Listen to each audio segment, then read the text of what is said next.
Bonjour à tous et bienvenue dans cette nouvelle vidéo limite. L'Amazonie héberge une biodiversité phénoménale, 40 000 espèces de plantes, 3 000 espèces de poissons d'eau douce et plus de 370 reptiles, soit une espèce sur 10 connue sur Terre. À cette biodiversité s'ajoutent 500 millions d'hectares de forêts denses. Il s'agit tout simplement du tiers des forêts tropicales humides restantes de la planète. Autant d'atouts qui justifient l'importance de l'Amazonie pour l'ensemble de la planète. Mais la situation est grave. L'Amazonie se rapproche plus rapidement que prévu d'un point de rupture qui pourrait la transformer en savane à partir de 2050. Et imaginez, il s'agit d'un des puits de carbone les plus importants pour l'équilibre de la planète. Il y a 3 causes à ça: la déforestation, les incendies volontaires et l'agriculture intensive. Les forêts amazoniennes souffrent à mesure qu'augmente la demande locale et surtout mondiale. Et donc, la production intensive de produits agricoles tels que la viande de bœuf, le soja, le riz, le maïs, le chocolat, mais également le café. Pour répondre à cette demande mondiale, des millions d'arbres sont abattus ou brûlés chaque année pour laisser place à de vastes zones de culture et de pâturage. Et en un peu plus de 20 ans, l'Amazonie brésilienne a perdu 20% de sa superficie. C'est pour une de ces raisons-là que la forêt amazonienne du Sud-Est n'est plus un puits de carbone terrestre, elle émet beaucoup plus de CO2 qu'elle en absorbe. Les feux, déclenchés volontairement, ont pour mission de délimiter les champs au détriment des peuples autochtones. Les grandes indústrias, grandes fazendeiros, por maquinários pesados, então estão destruindo a floresta, tirando os minérios, as mineração, tirando todos os sangue da terra que é os petróleos e destruindo tudo. Et il y a d'autres problèmes, comme l'érosion provoquée par le ruissellement des sols mis à nu. Cela altère la qualité des rivières et de tous les écosystèmes. Et avec 1,2 de réchauffement actuel sur le climat, cela crée des glissements de terrain et des inondations sans précédent. Donc le monde, dans sa voracité pour la croissance, amène malheureusement l'Amazonie plus rapidement que prévu vers ce point de rupture. Et ce basculement signifie un effondrement total de l'économie et de la biodiversité, et donc des peuples y vivants. Et malheureusement tout ça aura une répercussion funeste sur le reste de la planète. Le Brésil a toujours eu une situation politique complexe. Le retour de la démocratie au Brésil date de 1986 et s'était effectué de manière relativement sereine, confirmée par la Constitution de 1888 qui a notamment permis d'offrir enfin le droit aux autochtones de récupérer leurs terres indigènes. Pourtant, si les institutions ont garanti la démocratie, les luttes d'intérêt et d'influence, même la corruption à grande échelle, l'ont souvent malheureusement emporté sur la recherche du bien-être commun et de l'intérêt collectif. Aujourd'hui, la situation politique est toujours aussi tendue. À l'époque, le président Lula semblait se diriger à grands pas vers un nouveau mandat. Mais l'affaire Petrobras allait rendre l'ancien président inéligible et le faire passer par la case prison. Après un procès à charge mené par le juge Sergio Moro, Lula semblait payer les pots cassés d'un système ancien où les grandes entreprises finançaient les partis et les pratiques politiques. Des enquêtes ont avancé que Jair Bolsonaro, alors ancien capitaine de l'armée brésilienne et ouvertement nostalgique du régime militaire, avait mis ce coup en place. Ce qui lui a permis de devenir facilement le nouveau président du Brésil face au poulain de Lula, Fernando Haddad. Mais voilà, pendant son mandat, Jair Bolsonaro a toujours boosté l'économie par le lobby de l'agrobusiness, ainsi que le soutien du lobby des armes, et a lancé une série de projets de loi qui ont pour vocation de produire inlassablement, ce qui accélère la pression sur la biodiversité, les peuples autochtones et leurs terres déforestées. Porque nós no Brasil nós estamos passando retrocessos, né? Retrocessos pela política brasileira, né? O presidente que está aí, né? Está abrindo leis, editais para entrarem dentro das terras indígenas, né? Explorarem, né, a riqueza que tem hoje nas terras indígenas, é a madeira, é o ouro, né, é o minério, né, é a soja. Então eles estão entrando aí, né? Então o que a gente queria pedir, né, hoje, né, das organizações internacionais, né, dessa intervenção diante disso, né, dessa criminalidade, né, que hoje, né, o governante brasileiro, tipo assim, hoje vem trazendo diante da Amazônia, da floresta, os povos indígenas, né. Nós se consideramos um guardião da floresta, porque estamos dentro dela, estamos protegendo ela, cuidando dela, né, enquanto milhares de pessoas estão aí para destruir elas, né, então. C'est pour cela que Lula semble être considéré aujourd'hui comme celui qui sauvera le Brésil, car il est très apprécié par la classe populaire ainsi que les peuples indigènes.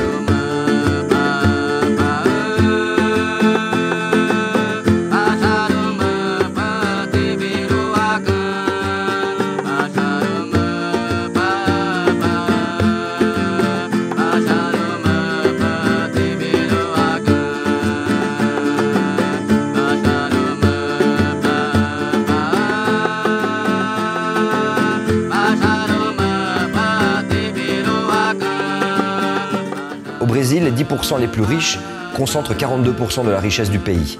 Et malheureusement, une bonne partie du peuple brésilien n'accorde que peu d'importance au peuple indigène. Aujourd'hui, s'il y a peu d'intérêt du peuple brésilien sur ces questions, je ne sais pas si on parle d'intérêt ou si on parle de connaissance en fait. Je pense que c'est une information, quand on parle d'Amazonie, de peuple indigène, c'est quelque chose qui paraît très loin, très distant, parce que la mémoire collective fait que non, ça n'existe plus. Mais aujourd'hui, le Brésil est une terre indigène, je veux dire, le peuple indigène est encore là. Et c'est quelque chose qui, depuis la colonisation, c'est comme si ça avait été oublié, alors que les Brésiliens ont pour la plupart du sang indigène. Sa puissance économique repose en partie sur la richesse de son sous-sol et de sa production agricole. C'est un géant vert exportateur de matières premières. Bois, viande, café, agrumes, soja.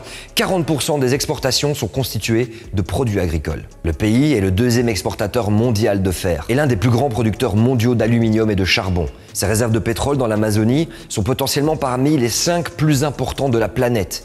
Et la pression est énorme pour le sortir du sol.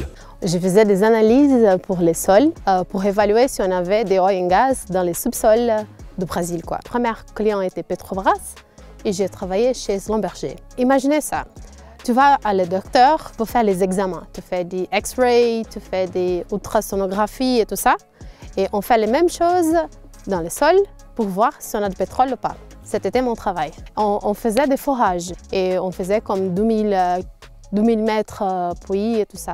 Et c'était un peu moche parce qu'on ne pouvait pas utiliser notre téléphone, on n'avait pas de contact, on ne parlait pas avec les gens qui étaient dans la ville, quoi. Et on est resté là, seul travailler.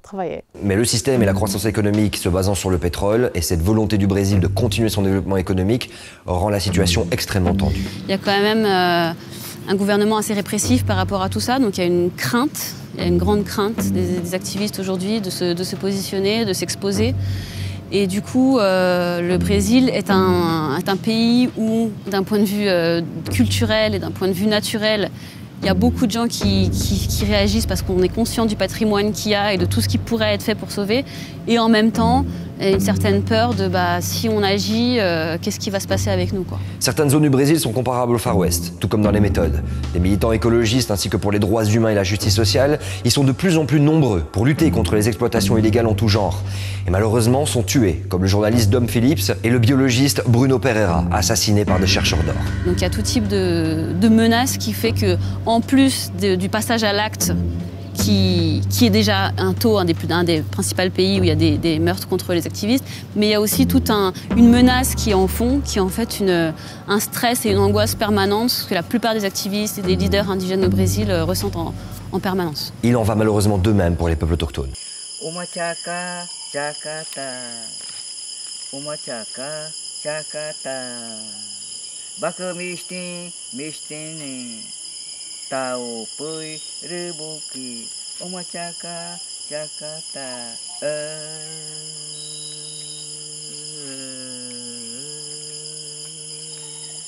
Alors, du coup, toi, tu as changé de métier. Oui, j'ai changé. Tu es passé des énergies fossiles à quelque chose qui est beaucoup plus proche de la nature, qui est dans le cadre de Fairtrade. Qu'est-ce qui a fait qu'à un moment donné, tu t'es dit, il faut que je change de métier? Bon, cette transition était très personnelle pour moi et mon mari. Notre problème était plus avec les mondes corporatifs. Et donc, travailler et avec des longues heures et tout ça, ça ne plaît plus beaucoup. On voulait avoir du temps pour nous autres, pour nous faire soigner, pour la santé et tout ça. On n'avait pas beaucoup de temps pour aller au docteur ou pour faire soin de notre famille et tout ça.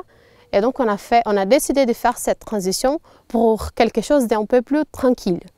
Et on a choisi les cafés parce que mon mari, il aime beaucoup tout ce qui est les cafés spéciaux, les cafés de spécialité. Il aime beaucoup voir les choses grandir.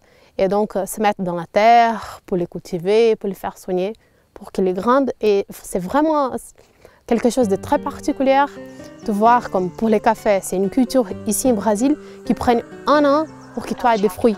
Et au niveau de la production agricole, notamment celle du café, il y a un paradoxe immense. Si nous achetons des produits Fairtrade en Occident, c'est parce que des individus sont conscients que des peuples travaillent souvent dans des conditions déplorables pour notre alimentation et pour tous nos produits. Et qu'acheter un café Fairtrade, comme par exemple le café Latitude 28, nous permet d'agir à notre échelle pour une meilleure justice sociale. Mais cela pose question, car souvent ceux qui peuvent bénéficier des labels Fairtrade sont déjà des cultivateurs ayant un certain capital économique, à moins de réunir des petits groupes modestes pour former de plus importantes coopératives. Par contre, au Brésil, l'offre de produits Fairtrade ne représente qu'une petite partie de la production d'une région, notamment Ascarive, qui est un ensemble de coopératives cultivant le café de façon respectueuse des droits humains et qui collaborent avec Fairtrade.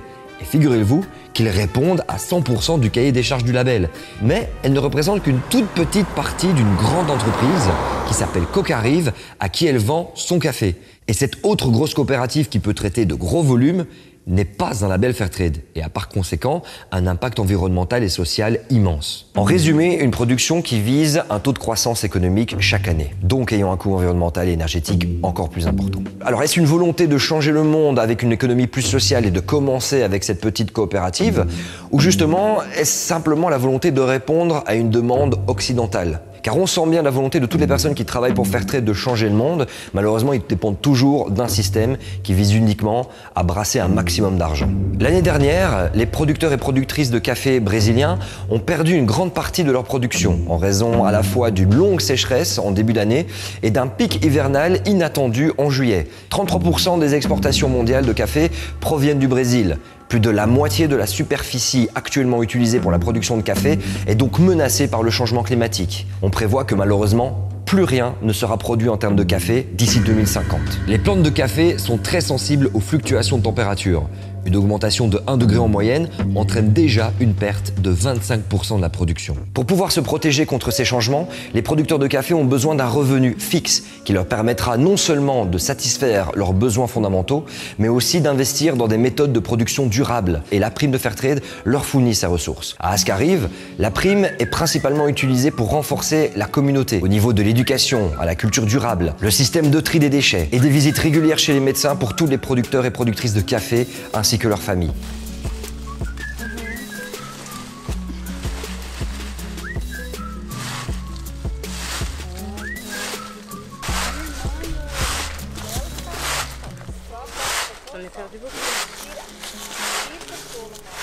Tous les produits détenteurs du label Fairtrade sont cultivés et commercialisés selon des normes que les organisations de producteurs, les plantations et les entreprises doivent respecter tout au long de la chaîne d'approvisionnement. Ces standards incluent des critères sociaux, économiques et environnementaux. Car même si Fairtrade interdit l'importation de produits provenant de la déforestation, elle peut être aussi indirecte. À partir du moment où des agriculteurs déforestent, s'installent dans une région et après plusieurs années décident de demander le label Fairtrade, là il y a une problématique. Car malheureusement, la déforestation aujourd'hui touche des territoires autochtones dont la situation est plus que critique.